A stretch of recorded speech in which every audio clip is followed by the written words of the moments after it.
Salut à tous, nouvelle vidéo aujourd'hui. Je vais vous présenter comment j'ai réalisé l'ouverture qui est derrière moi, à savoir l'ouverture dans le mur pignon et la pose des différentes pierres d'angle. Une tourterelle dans le dans la maison. Ah non, Eric. Je suis désolé. Vu que tu me l'as appris, bon, je m'en vais. Non, tu sors, Eric. C'est par là. Tu sors.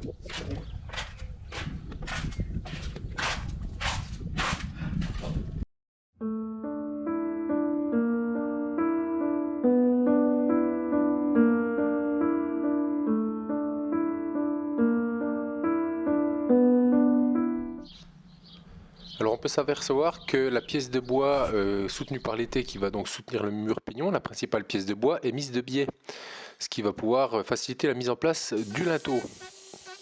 Donc j'ai également étayé à l'intérieur, donc il y a une poutre qui se trouve dans le mur pignon pratiquement jusqu'aux 3/4 du mur à l'intérieur. Plus j'ai étayé également les poutres de charpente qu'on ne voit pas sur la vidéo. Donc là je commence à ouvrir le mur avec mon marteau-piqueur. Donc je tiens à préciser que je suis un amateur, donc ne tentez pas de faire ça chez vous. Ça m'a occasionné beaucoup de stress, beaucoup d'inquiétude, même si j'ai blindé les étais, si j'ai blindé mon travail comme souvent. Je suis quelqu'un de très anxieux, donc ne jouez pas à ça chez vous, faites appel à un professionnel.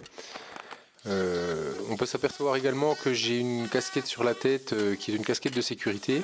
J'ai également des chaussures de sécurité. On m'a fait la remarque dernièrement, à juste titre d'ailleurs, hein, que je n'avais pas de chaussures de sécurité. Ce qui est faux, ce sont évidemment des chaussures de sécurité que j'ai aux pieds.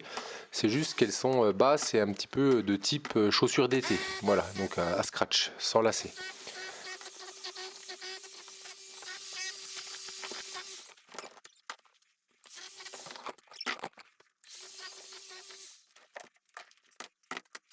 En fait, toi tu vas venir faire ça, ici, de pierre à pierre, comme ça, voilà, comme ça, là. Donc pareil, mon garçon a un casque de sécurité et des chaussures de sécurité. Bon là il prend pas bien du risque, il est avec nous sur l'échafaudage qui est également sécurisé. C'était au cas où il y avait un petit caillou qui tombe ou qui vienne se cogner la tête sur les bords de mur. Là, la brouette, le bord de brouette. Donc pareil, ne tentez pas à la maison de porter ce type de charge, c'est très très lourd. Je l'ai fait là plus sous effet de stress que d'autre chose, puisque on cherchait une technique pour le hisser. Et en fait, par agacement et par stress, je l'ai monté un peu là, presque sans m'en rendre compte. Là, il y a 35 cm qui dépassent de là. Pour ça, je te dis, on va être obligé de recreuser pas mal là. Hein. Elle demandera à repartir un peu là.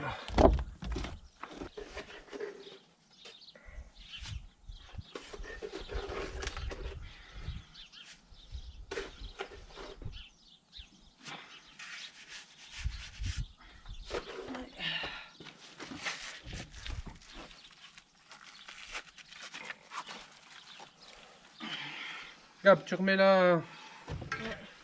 On va l'aligner. À mon avis, elle est trop en dehors là. Crépi sur crépi. Donc. Ah là, c'est pas sur crépi. Là, t'es comment là? Et là, je suis pas sur crépi. Et là. Et là, je suis comment? Là, c'est lui. Donc là, Oh. on demande à remonter un peu ici. Donc ce qu'on va faire, on va la taper là. Il faut qu'elle descende un peu, on va voir.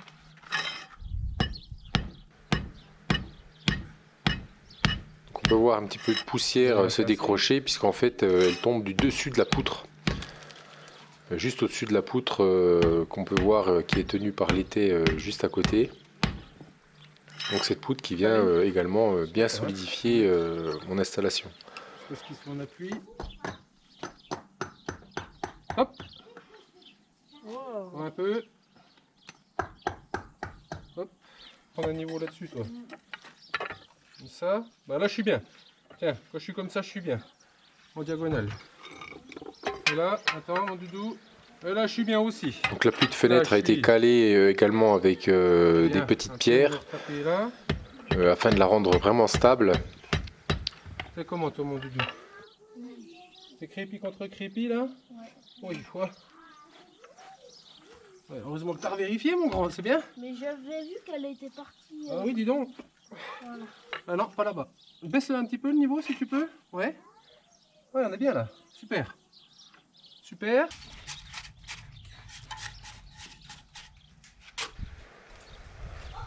Donc le mortier que j'utilise est un mortier à base de chaux NHL 3,5 dosé à 1 pour 3, hein, donc un volume de chaux pour 3 volumes de sable, du sable 0,4 de rivière.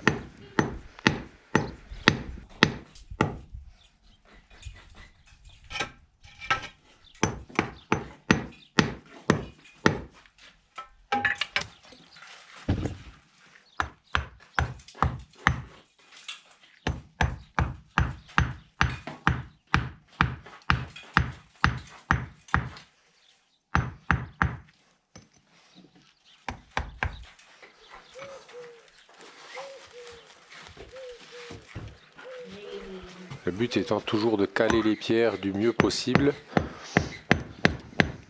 et de les asseoir avec cette fois-ci un têtu plus qu'avec un marteau. Effectivement, ça va beaucoup mieux qu'avec un simple marteau.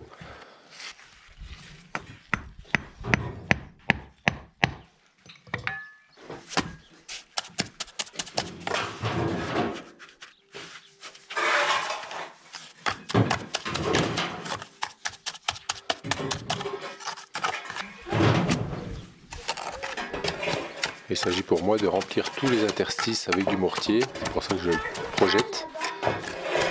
Et je vais le bourrer avec mes doigts dans les endroits assez difficiles d'accès. Alors là évidemment toutes mes pierres d'angle ainsi que linteaux et appuis de fenêtres ont été lavés et brossés pour les débarrasser des poussières et des saletés qu'il pouvait y avoir.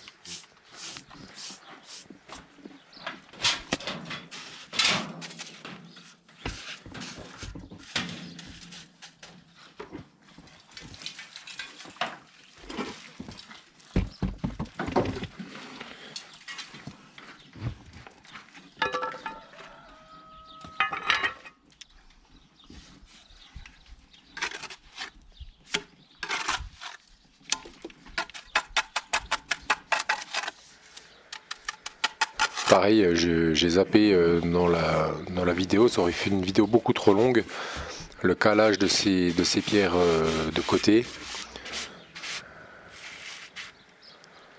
Donc ils sont calés avec des petites pierres, et donc on peut voir qu'elle est parfaitement en angle droit avec l'appui.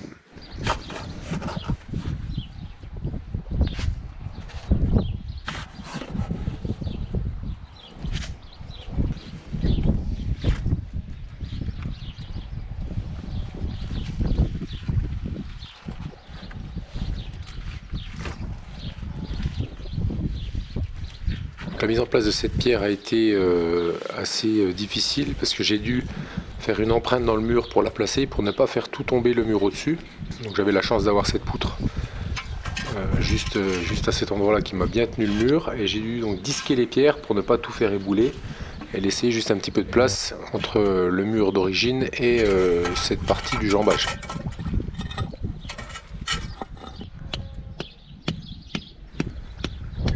Pareil, calage de la pierre.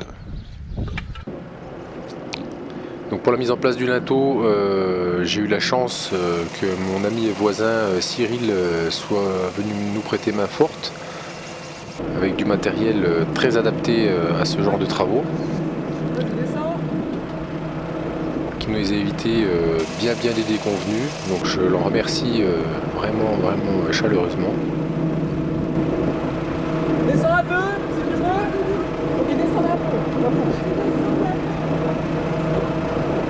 Pareil, le linteau repose sur un lit de mortier en chaux NHL 3,5 et il sera calé et mis d'aplomb. Ouais, c'est pas mal. Tu peux descendre maintenant? Encore un peu. Vas-y, elle pose. Ouais. C'est bon.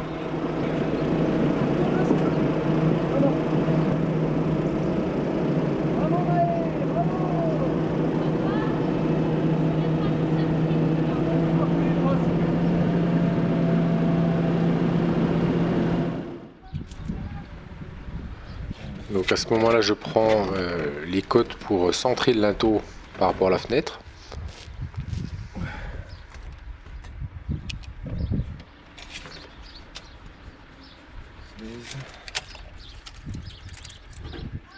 C'est impeccable.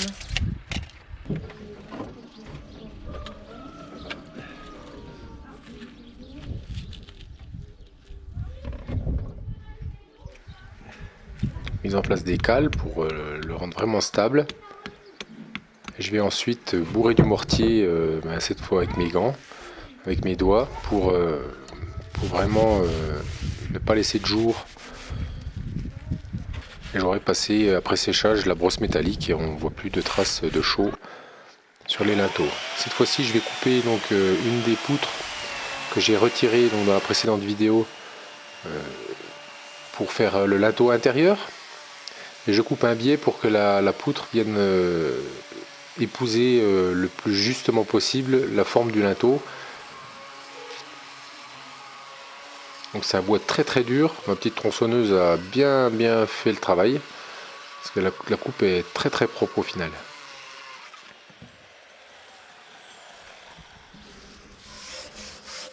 Je vais ensuite la brosser avec une brosse métallique toute simple pour éliminer la couche de chaux qu'il y a pu avoir, plus la couche de crasse que les années ont laissé déposer.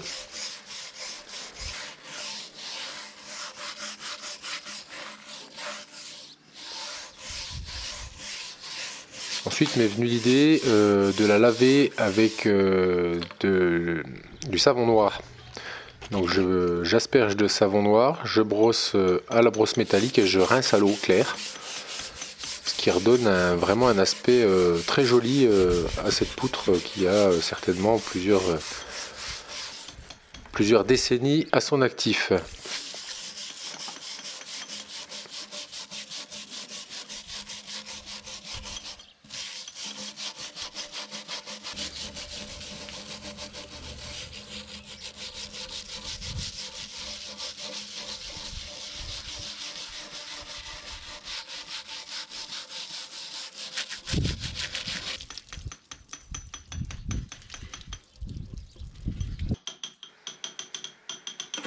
Donc vous pourrez remarquer que j'ai également maçonné sur les jambages intérieurs donc des briques anciennes que j'avais récupérées chez mon voisin, plus les quelques briques que j'avais démontées de cette fenêtre là où elle était avant. Donc je les ai maçonnées à l'œil sans aucun niveau pour avoir un rendu le plus rustique possible. Donc je dépose sur ces briques toujours du mortier et je viens poser tout simplement la poutre en chaîne dessus qui est parfaitement de niveau du premier coup, mais surtout je vais régler après l'aplomb et la caler de nouveau et bourrer du mortier pour la sceller comme il faut, pour pouvoir rebâtir les pierres par dessus ensuite. On peut voir la jonction entre la poutre et la pierre et le linteau en pierre qui est relativement correct, relativement propre. Donc pour pouvoir remaçonner au-dessus du linteau, de nouveau je lave le linteau, je lave le mur avant de redisposer mes pierres. Donc on peut voir ici que la découpe est bien droite parce que ça a été découpé à la disqueuse pour ne pas ébouler le mur.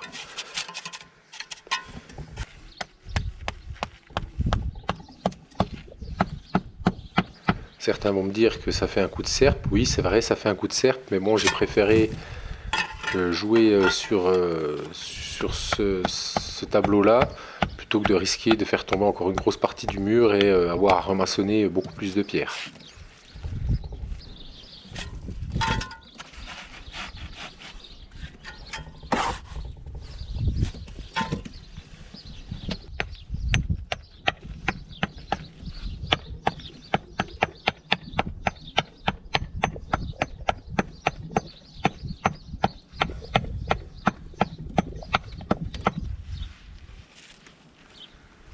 J'essaie tant que faire se peut de se faire croiser les pierres.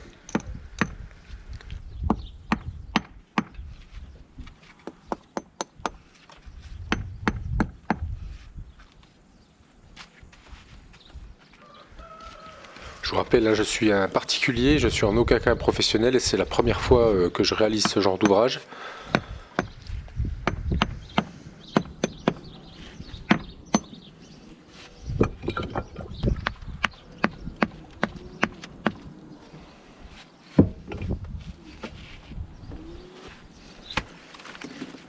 Donc là j'essaie de projeter assez fortement le mortier dans les interstices avec mes mains pour vraiment combler et caler le plus possible les pierres.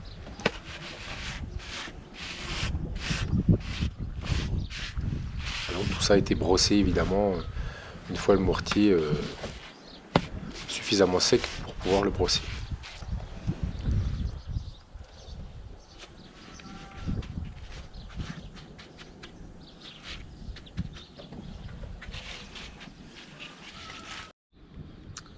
Donc voilà la vue détaillée à l'extérieur.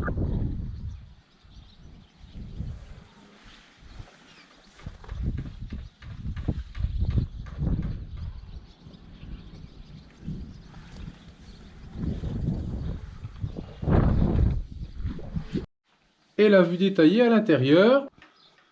Donc la surépaisseur ici est volontaire pour pouvoir venir mettre de l'isolant ensuite.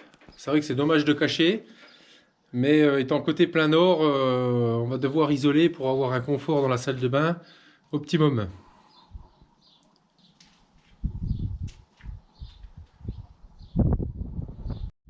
Et ben voilà, cette vidéo est maintenant terminée. Je vous remercie de l'avoir regardée et je vous dis à une prochaine fois. Allez, salut!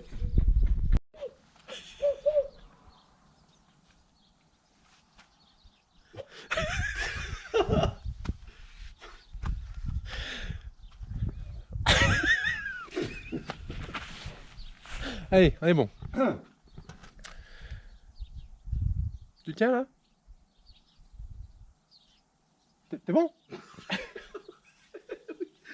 Allez, ouais. Allez, c'est bon. Salut à tous, nouvelle vidéo aujourd'hui. Je vais vous présenter comment j'ai réalisé l'ouverture dans mon mur pignon et la pose des linteaux en pierre, non sans mal, mais... Ça marche pas tout le temps.